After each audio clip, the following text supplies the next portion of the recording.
Hey, howdy, happy day. Churches. There's a lot of churches in the country. There used to be a church in every corner in so many little towns and so on. Today they're losing about 5,000 churches a year. That's how many close, and about 3,000 churches a year actually open new churches. And a lot of the existing churches, they're really expanding. So there's all kinds of things going on. And I went to a church recently and I got all excited.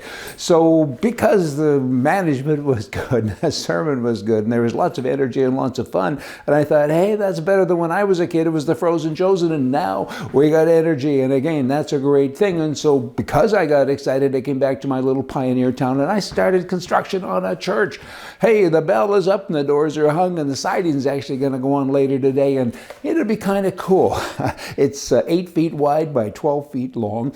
It seats 8 people. I think I'll have my funeral there, and you know what? The place will be packed. Hey, just saying, liberals, conservatives, the world goes around and around, and we're right and they're wrong, and Christians and conservatives got to go together too, which is kind of interesting.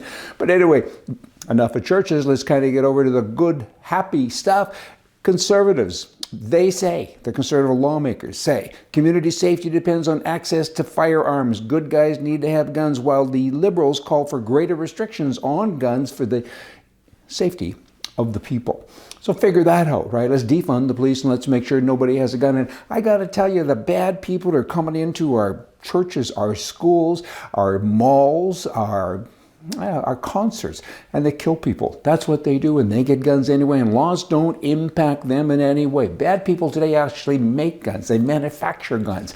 And that stuff is going on, and the liberals continue to say, take guns away from all the people who didn't do anything bad.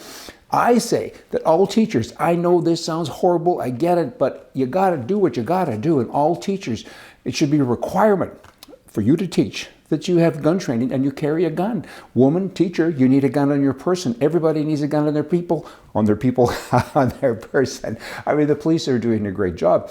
They respond within minutes and they kill the bad guy. There's a lot of recent stories about that, but several people are killed before they get there, right? A teacher could change that. Teachers need to be armed. I know it sounds horrible. I went to school so I could teach people in school. Hey, I don't want to carry a gun. Well, then you can't teach. Kind of simple. You got to roll with the times, don't you know? And now you got Bud Light. Keep it up now. Bud Light with their transgender thing. And they've lost, I think, $6 billion of shareholder value. Finally, there's pushback. The Budweiser has no right to do that. Their mandate is to have happy customers and happy stockholders, not to get into politics. They celebrated 365 days of girlhood for this person. It was the first full year of girlhood. And rocker kid Rock, he didn't like that so much. He went boomity boom boom with a gun and shot beer cans and cases of Coors and so on.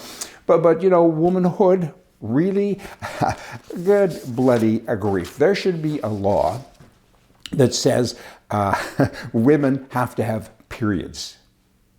I think that would cause a lot of things to happen with all these people changing over. You're really a woman? Here, let's look it up. This happens to women every month. Why are we talking about stupid stuff like this? But we have to, because the left continues to be themselves and they push it all on us. It's just ridiculous. Now, let me share another thing with you that has a little bit of depressing stuff in it. That'd be Nazism back in World War II.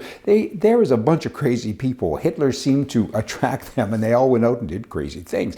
A case in point was this Dr. Mengele, if I'm pronouncing that correctly, and I'm probably not, but he was known as the Angel of Death, and he dissected people. He did experiments on children, and he set up gas chambers, and he selected people who, you will live and you will die. You go this way and you go that way. And then he even, with a smile on his face, he even went and he turned the gas valves on and killed people, thousands and thousands and thousands of people each and every day. And he liked it. He enjoyed his job. But the big thing his fame came from, or he was infamous, I guess, was trying to change boys to girls. He operated on these Jewish children. They were alive until they weren't. He tried to change a girl into a boy and a boy into a girl. And the entire world, regardless of your political nature, was appalled. They thought it was horrible. Just horrible. But look at what's happening today. Liberals say, this is okay. Let's do this.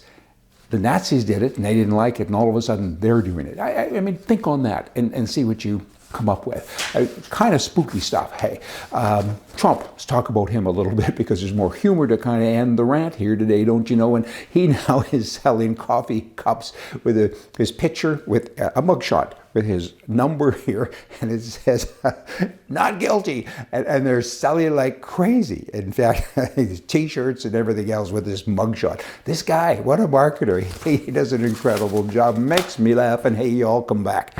See ya.